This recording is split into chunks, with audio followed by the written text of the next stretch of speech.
Hello and welcome to Tell Me Where I'm Going. I'm Chris DeLuca, your host. When I say host, I really mean author. That's really what I am. I'm a host out of necessity. I'm an author out of need. Ugh. Anyway, the premise of this show, for those of you who don't know, is that we have an interactive podcast here. I write a chapter of my riveting ongoing narrative, which follows the Traveling Wilburys back in 1988 on an imagined tour solving crime. And I write one of those chapters, and I record it along with my wife, and I put it out, and inevitably I get stumped towards the end of that, and I reach out to you, my devoted audience, to help tell me where I'm going to go next. And you get to shape the narrative.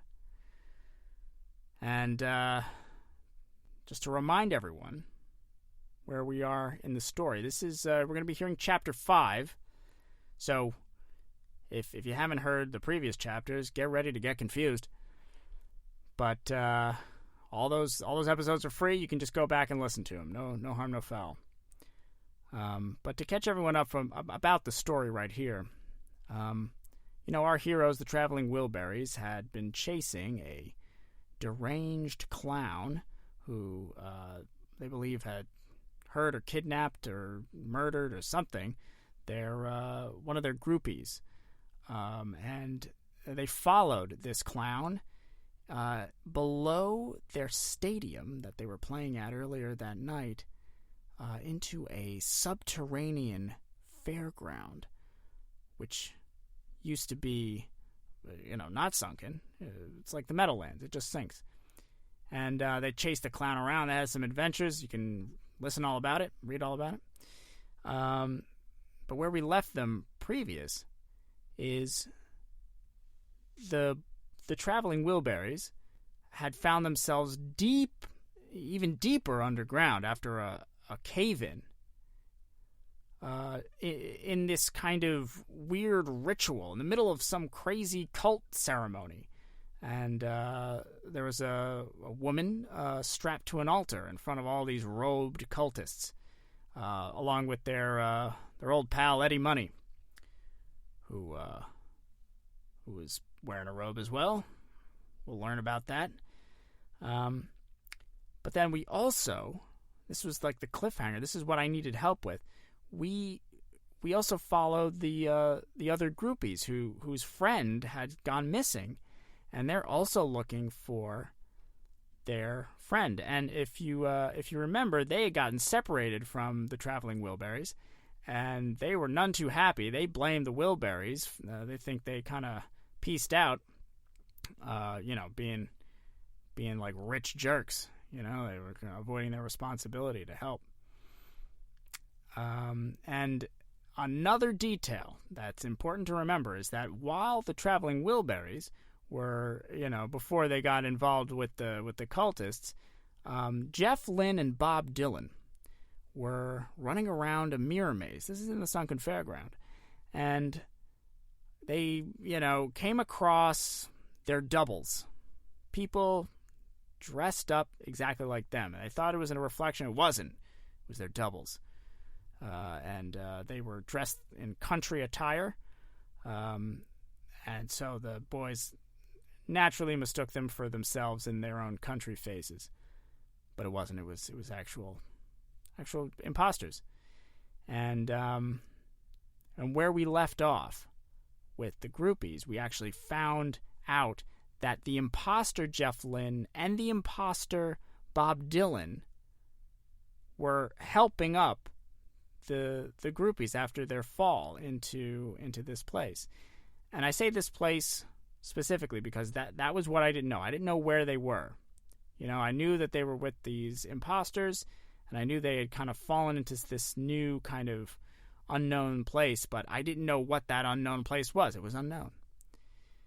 And that's what I reached out to you to help me with. And we had a real humdinger of a round where, I won't get into the details, but 3 suggestions had a three-way tie. Phenomenal. You can hear all about the details in the previous author update if you're unfamiliar. But just to remind you of what those suggestions were, the first was that they landed in a natural cave with prehistoric art on the walls. The second was that they landed in Martin Scorsese's basement. And finally, the third suggestion was that they landed in the ghost of Studio 54.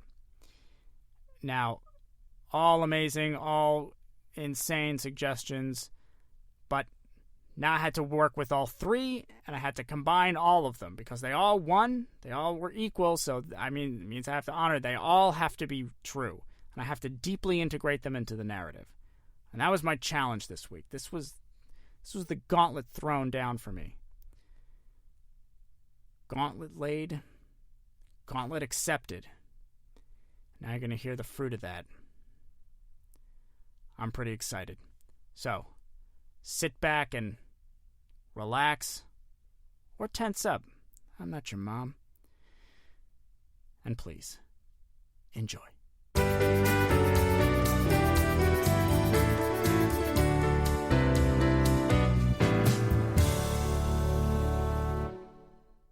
Connie, Una, and Belinda crawled from wreckage, helping each other stand. The collapse of the sunken fairground had caused considerable damage to the stadium, and whole swaths had been swallowed by the earth. The trio of groupies had been unlucky enough to have been in one of those areas, and had fallen through to an unfamiliar place. As they collected themselves, they heard a voice behind them. "Hey, y'all ladies, can I lend a hand?"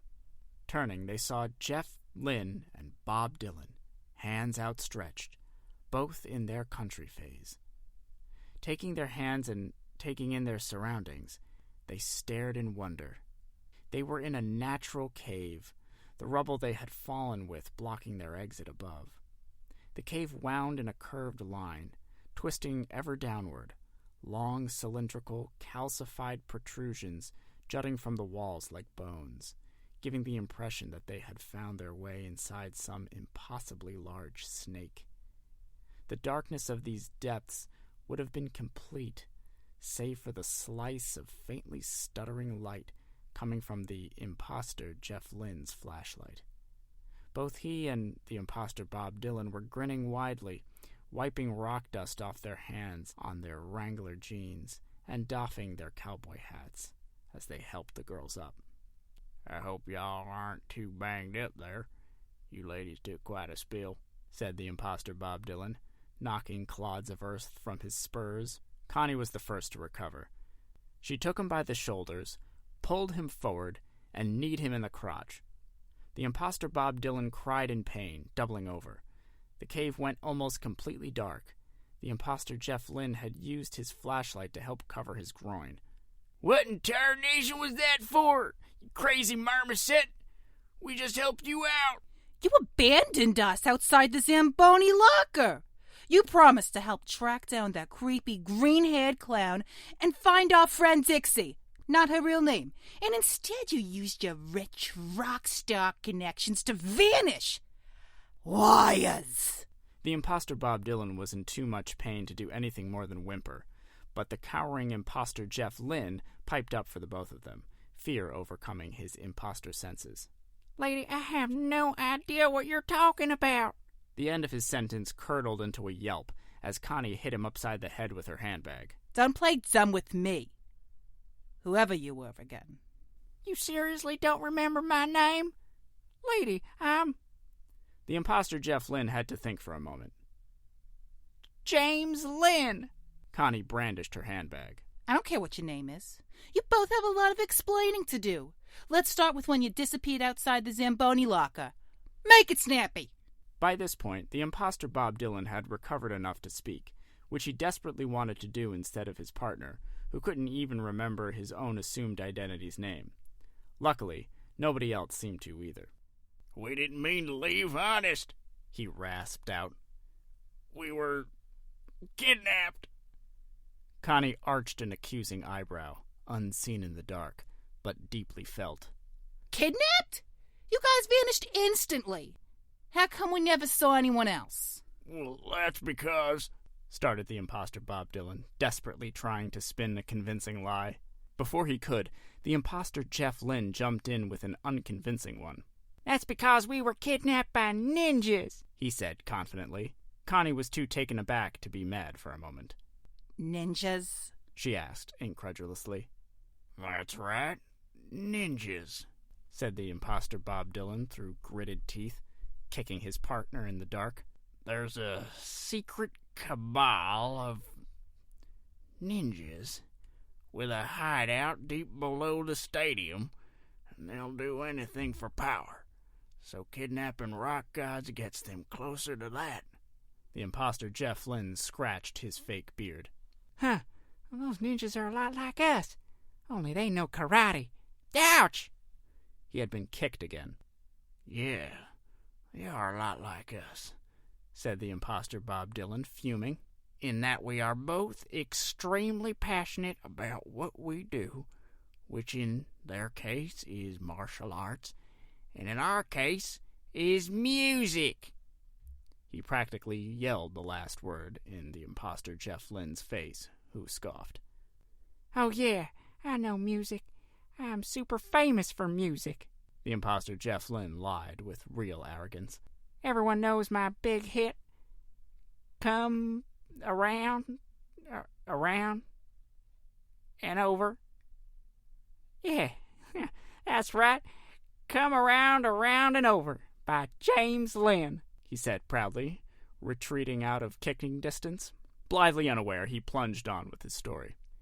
Now, we were kidnapped, but then we escaped into the sunken fairgrounds.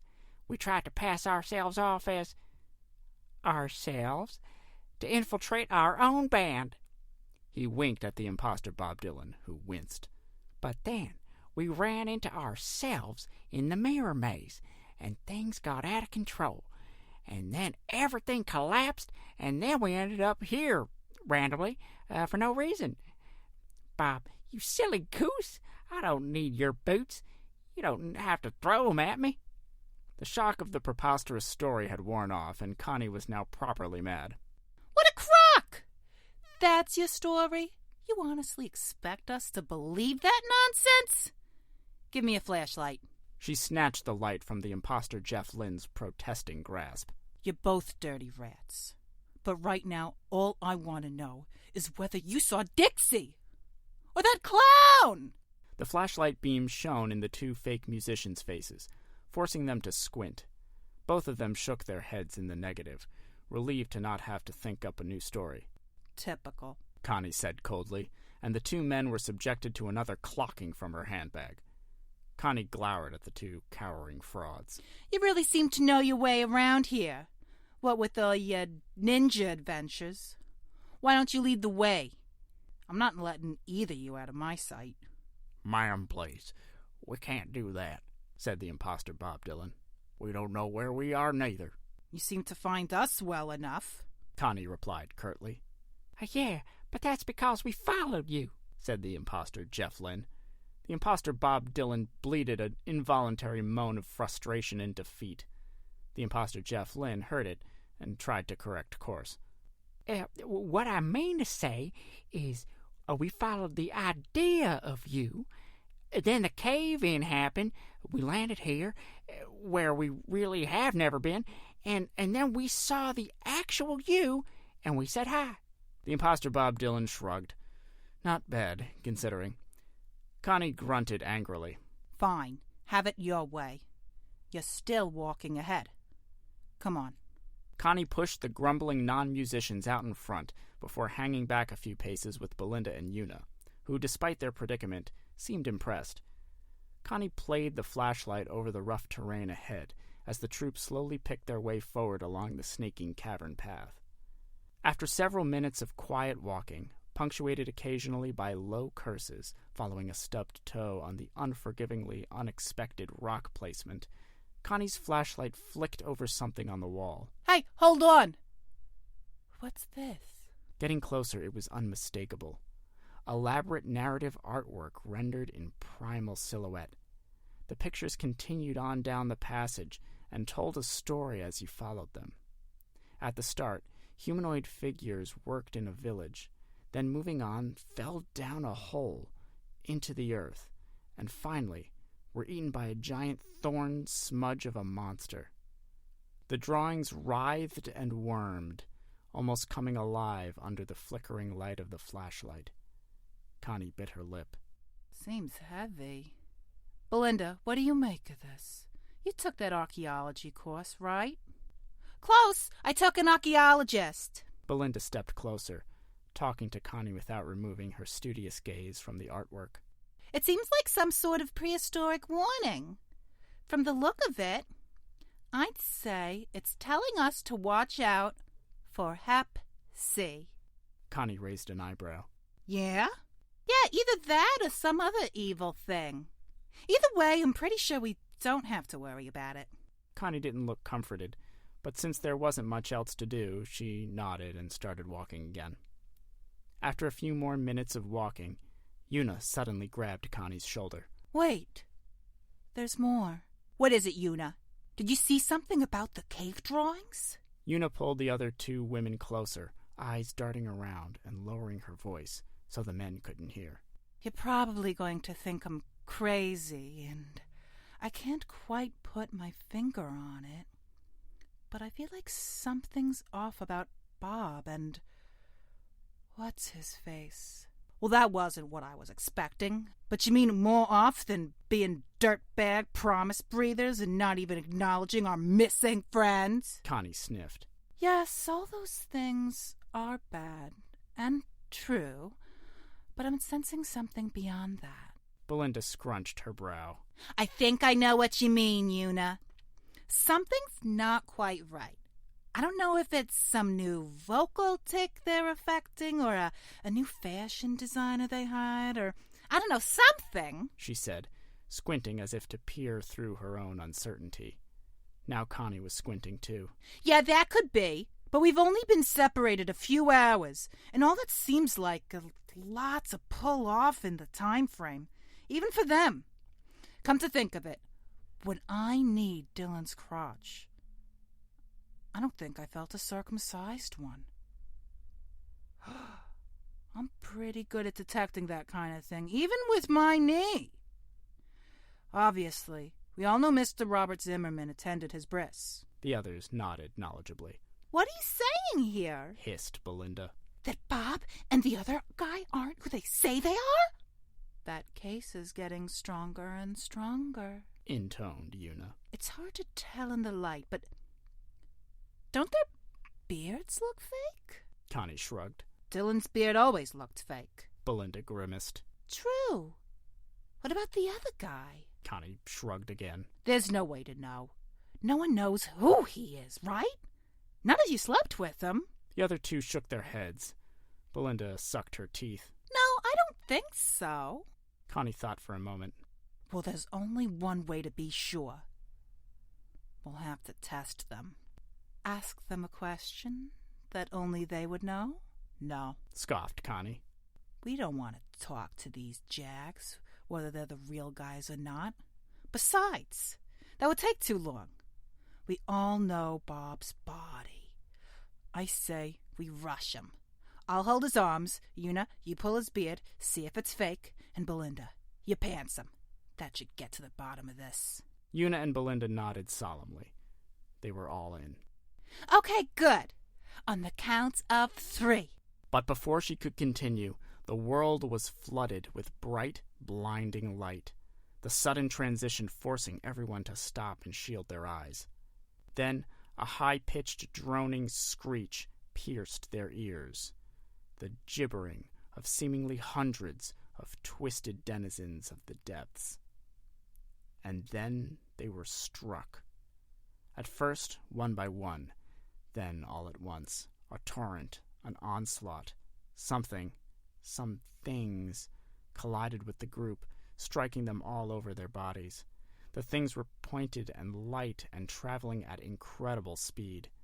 The group cried out in unison, making a gang vocal of unappreciation. As soon as it started, the noise and hits stopped, accompanied by a gentle whirring sound.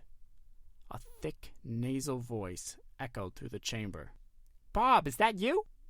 The light was as bright as ever, but as they were able to uncover their eyes, their sight slowly adjusted. The light came from several large floodlights mounted on sturdy metal tripods, black metal flaps on hinges mounted around each light, angling the beam more precisely on the party. All around them were heaps of paper airplanes, folded on heavy paper, all of which seemed to have already been typewritten on. A 35mm film camera was pointed at them, resting atop another, smaller tripod, its twin reels turning inside their case, creating the whirring sound. And then that stopped too. Out from behind the camera stepped the unmistakable figure of legendary director Martin Scorsese. Dark black receding hair still long around the nape of the neck, and full beard now shot with flecks of gray. In the dramatic lighting, Martin's shadow was significantly taller than he was.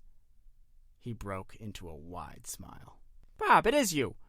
You know, at first I wasn't sure because I seem to have misplaced my glasses, which makes them a lot harder to find. Oh, wow! And Jeff Lynne from the Electric Light Orchestra. Fantastic! I'm so glad I noticed because otherwise I would have let my booby traps near tear you all apart. I can never be too careful. You are Jeff Lynne and Bob Dylan, right?" Martin squinted. The imposter Jeff Lynne looked at the imposter Bob Dylan, who looked to Connie, Una, and Belinda, who looked at each other, all simultaneously coming to the same conclusion. Yes! They all said together, without hesitation. "Oh, thank God," said Martin. "I'd hate to go through some mistaken identity fiasco. But, Bob, what's with the cowboy getup? You're not going through another Christian phase, are you?" Bob shook his head, not wanting to show off his not very Bob Dylan voice. Scorsese seemed like he paid attention to details, and it was his eyes that were impaired, not his ears. "Oh, thank God, thank God. Ever since the last Temptation of Christ opened, every Christian with a radio's been driving around trying to crucify me. The last thing I need is for one of my idols to start throwing the Bible around.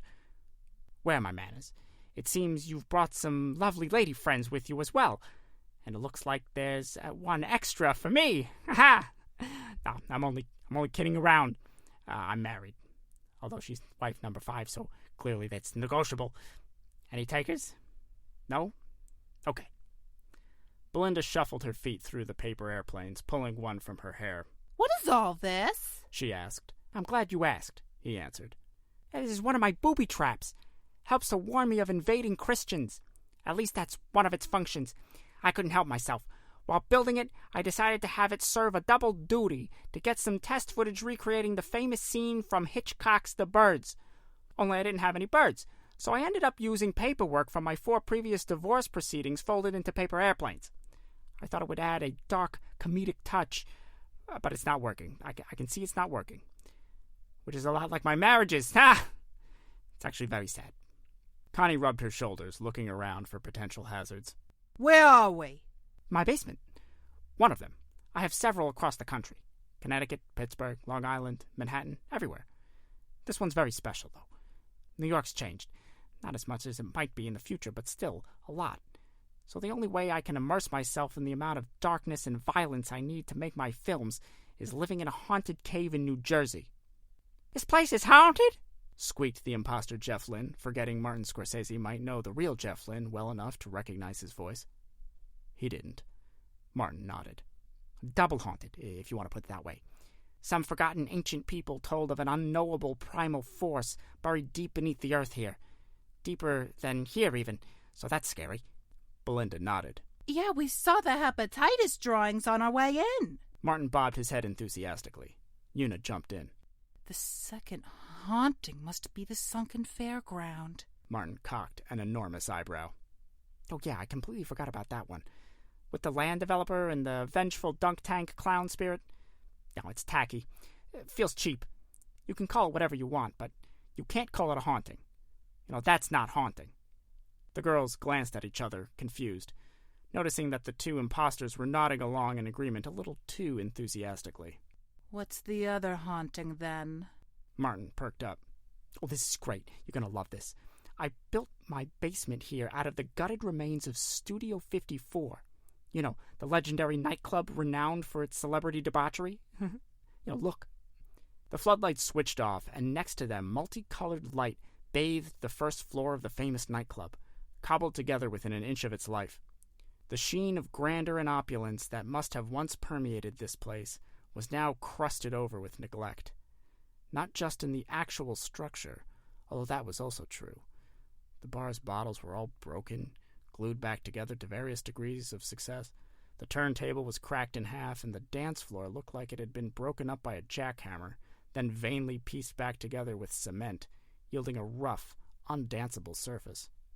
Despite all that, what most gave the place its ghostly quality was its emptiness.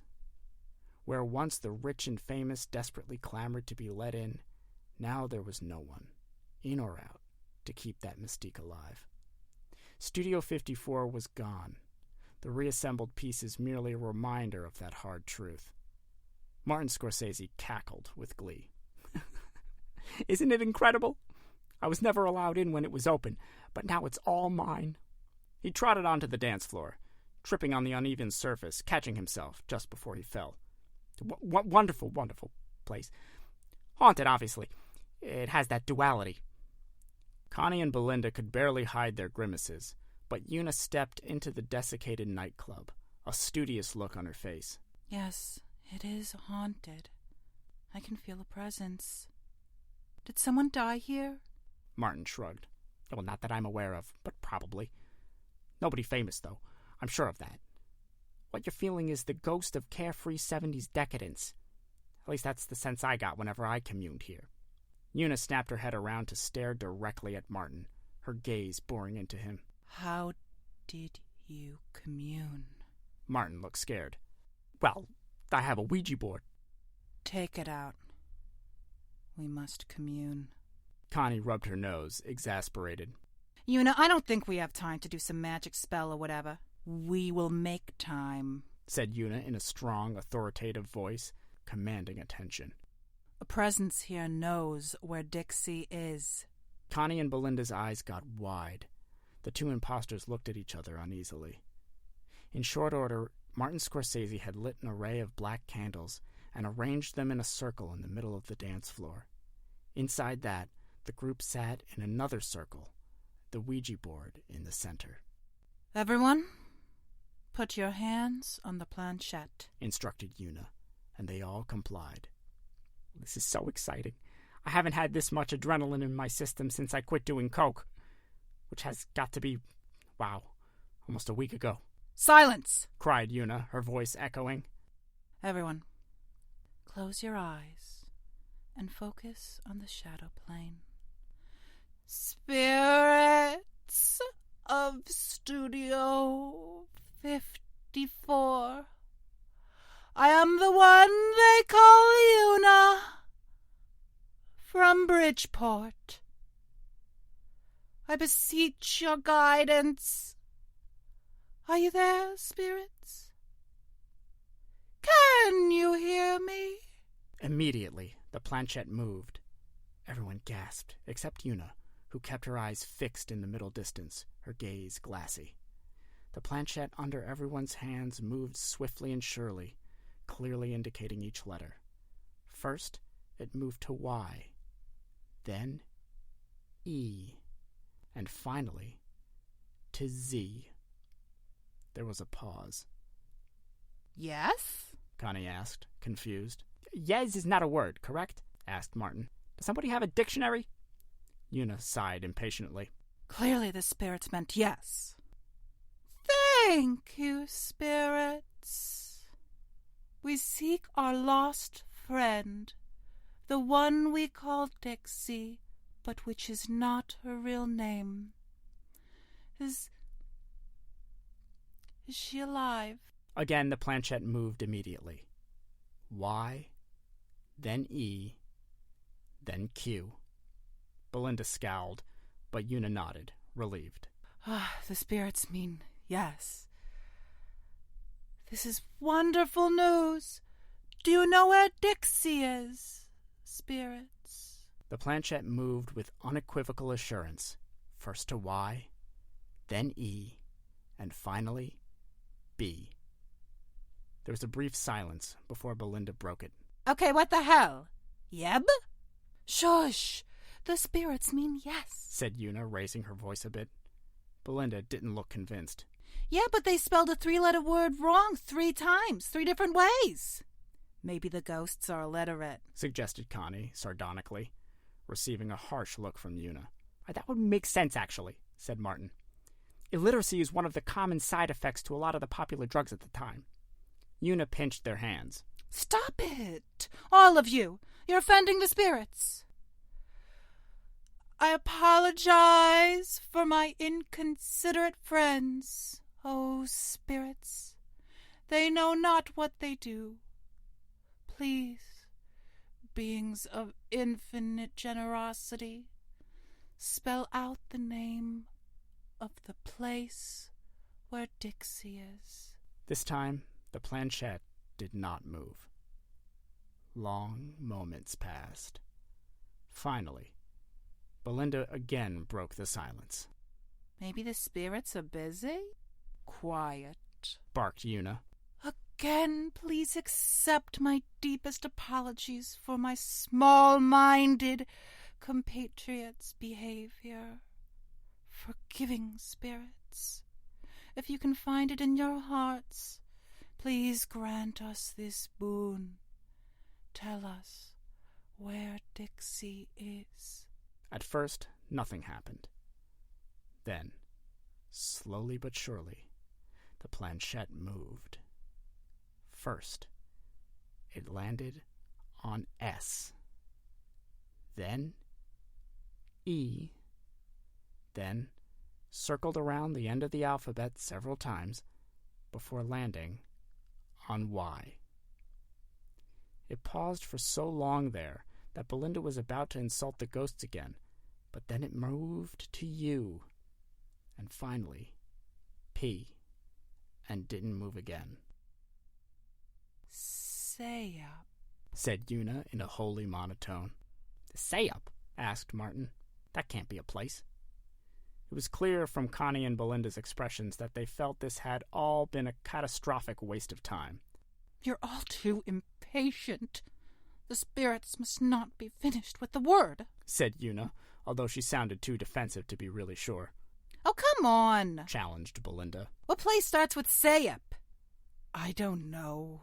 Say-upville? Una threw back. Listen to yourself, shouted Belinda, out of patience. Guys, Connie interjected, trying to head off a fight. This didn't work, but there's no need to get... No! Maybe it's another misspelling. Maybe it's a command, and they're telling us to say up. Up! Up! Up! She cried at the cave ceiling, holding up her arms, looking like a child waiting to be picked up. Other than creating an embarrassing image, nothing happened. Una slumped, and Connie gently rubbed her shoulders. It's okay, Una. I know you just want to find Dixie. We all do. I promise. We'll find her. Together. Una snapped up. I know what we're doing wrong, she said, a picture of conviction. Yeah, this whole thing, replied Connie, not unkindly. No. Martin, something you said earlier is the key. We can't communicate with the spirits because we're not on the same level. The spirits are high and we're not. We need to take drugs. Connie held her head. Una, this is no time to... Belinda cut her off. Well, hold on now. Let's hear what she has to say. Martin chimed in. Look, I'm a sober guy now, but in honor of Studio 54, I keep a vial of Highway to Space, which is a mix of pure Colombian cocaine and acid straight from Leary's lab. I'll give it all to you if you let me film it. I'm working on a sequel to The Last Waltz. Working title? The Final Last Waltz. The groupie's jaws hung open, and the imposter Bob Dylan and Jeff Lynne looked so eager they could have been the real guys. After a moment, Connie smiled. Well, Dixie would have been first in line for this. She was the queen of multitasking, so I think if we channel her, we can still find her and get stoned. The whole group cheered. A short time later, after that first blissful bump, Una saw, and I mean really saw, exactly where Dixie was. Down, down, down. Beneath the rock, the traveling Wilburys gaped at the mass of robed cultists gathered around the stone altar. While they couldn't have known it for sure, but should have realized it but didn't, that was Dixie strapped to the altar. The cultists' chanting rose to a frenzy until Dixie snorted violently, hushing the crowd. And Dixie popped her head up, straining against the restraints and squinting like she just woke up. Seeming to see the crowd for the first time, she said in a loud, clear voice, "Yeah, and that's where I run out of ideas. It's a climactic scene. You know, they're finding Dixie. She's in trouble. There's a lot going on here with the cultists and you know, whatever drug trip the other groupies are on. I mean, the only problem is I have no idea what Dixie says in this moment. I mean, and this is going to set the tone for the following scene. This is the whole tone of the chat. I mean, if I don't have this line, I don't have anything, and So I'm back on my knees, asking you, the audience, to help me out and supply me with some ideas here. So, if you want to get involved, go on Twitter, UTMWig, YOUTMWIG, on Twitter, and message me what Dixie says. Give me a line. It can be anything. I'm desperate. There's no wrong ideas. And I'm going to put them all in a poll, and then you'll all vote on those. The ideas that your compatriots have supplied. And just to be clear, you don't have to have submitted an idea to vote. We hope that you submit, but everyone go vote. And that's going to be up. I'm going to be accepting those immediately.